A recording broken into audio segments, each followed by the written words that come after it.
Movie की शुरुआत में हमें कुछ पोकेमोन दिखाए जाते हैं जो कि कुछ ढूंढ रहे होते हैं, लेकिन तभी वहां पर लैंडस्लाइड हो जाती है और ये लोग निकल पाते हैं। उससे पहले बर्फ इनकी तरफ बढ़ने लगती है, लेकिन तभी म्यूटू को कुछ आवाजें आती है और वो वहां पे पहुंच जाता है, लेकिन वो सिर्फ 4 को बचा पाता है और उनके लीडर को वो नहीं बचा पाता। एक पोकेमोन की आंखों में देखने पर म्यूटू को धीरे धीरे सब पता चलने लगता है, लेकिन तभी उनका लीडर आकर उस पर हमला कर देता है और म्यूटू उन्हें समझाने की कोशिश करता है, लेकिन वो सब मिलकर ही म्यूटू पर हमला कर देते हैं, जिससे कि उन्हें लगता है कि म्यूटू अब नहीं रहा और वो वहां से चले जाता है। लेकिन म्यूटू पूरी तरह से सही होता है। फिर वही अनजान पोकेमोन हमें एक शहर की तरफ बढ़ते हुए दिखाई देते हैं। फिर हमें ऐश को दिखाया जाता है। ऐश के बारे में नहीं पता तो मैं तुम्हें थोड़ा बता देता हूँ। ये एक पोकेमोन ट्रेनर है जो अपने आप को मास्टर बनाने के लिए निकला है। पिकाचू और बाकी सबको प्रोफेसर ऑर्ग ने भेजा होता है ताकि वो पोकेमोन वैली में जाकर देख सके कि वो वैली कैसी है। ऐश और उसके बाकी सभी दोस्त अपने अपने पोकेमोन को आजाद कर देते हैं ताकि वो वहाँ पे खेल सके।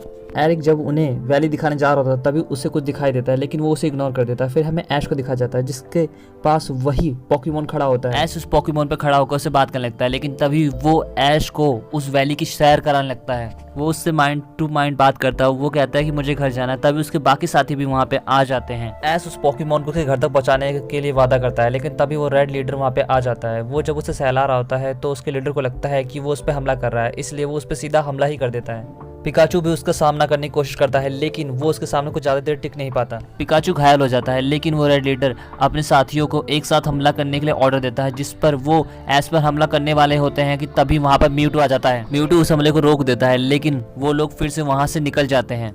ऐश जब म्यूटू से पूछता है कि वो पोकेमोन कौन थे, उस पर म्यूटू उन्हें बताता है कि वो जेनेसेक्ट थे जो आज से 30 करोड़ साल पहले ही लुप्त हो चुके थे, लेकिन उन्हें फॉसिल से बनाया गया है जिस तरीके से मुझे बनाया गया था।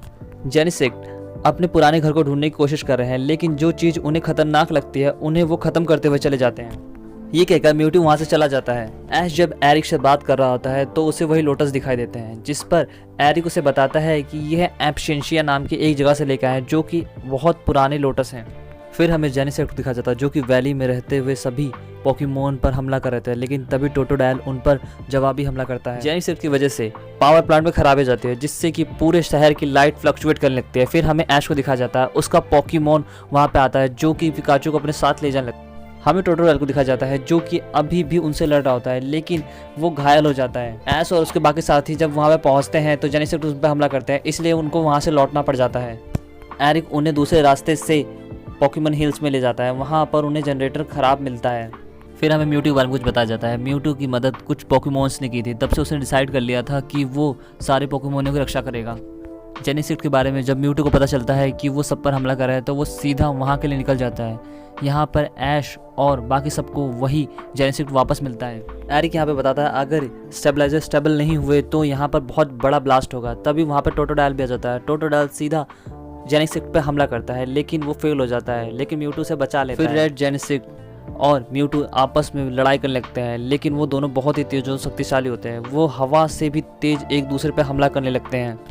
बाकी जेनेसेक्ट पिकाचू और ऐश पे हमला करने लगते हैं, लेकिन वहाँ के सभी पोकेमोन मिलकर उनका सामना करते हैं।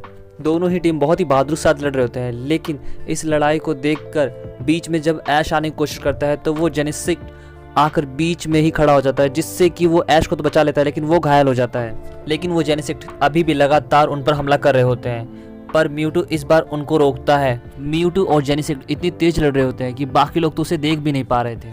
घायल जेनेसेक्ट जब उठता है तो देखता है कि इन लोगों की लड़ाई की वजह से उसका घर जलने लगा है, इसलिए वो जेनेसेक्ट अपने घर को बचाने की कोशिश करता है। उस पर ऐश के पोकेमोन और बाकी सभी पोकेमोन उसकी मदद करते हैं। अपने साथी जेनेसेक्ट की मदद करते हुए देख वो लोग भी उसकी मदद करने के लिए आ गए थे, लेकिन तभी उन पर एक बहुत बड़ा आग का गोला गिरने वाला होता है, लेकिन टोटोडाइल उसे अपनी वाटर गन से दूर फेंक देता है। ऐश जब उनकी तरफ बढ़ रहा होता है तभी उसके ऊपर एक बहुत बड़ा लोहे का चीज गिरने वाली होती है, लेकिन वो जेनेसेक्ट उसकी मदद करते हैं। म्यूटू को अब जोरदार झटका लगता है जिससे कि वो गिर जाता है, लेकिन ऐश उसे बचा लेता है।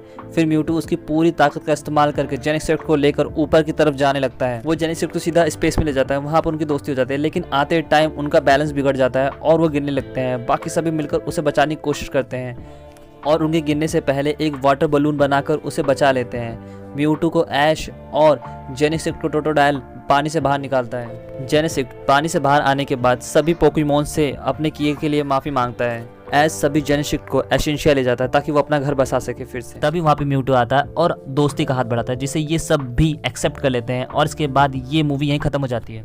यार मैं इतनी मेहनत से वीडियो बनाता हूँ पर आप लाइक और सब्सक्राइब तो करते ही नहीं हो, तो गलत बात है यार, कर लो ना। Thanks for watching, sayonara.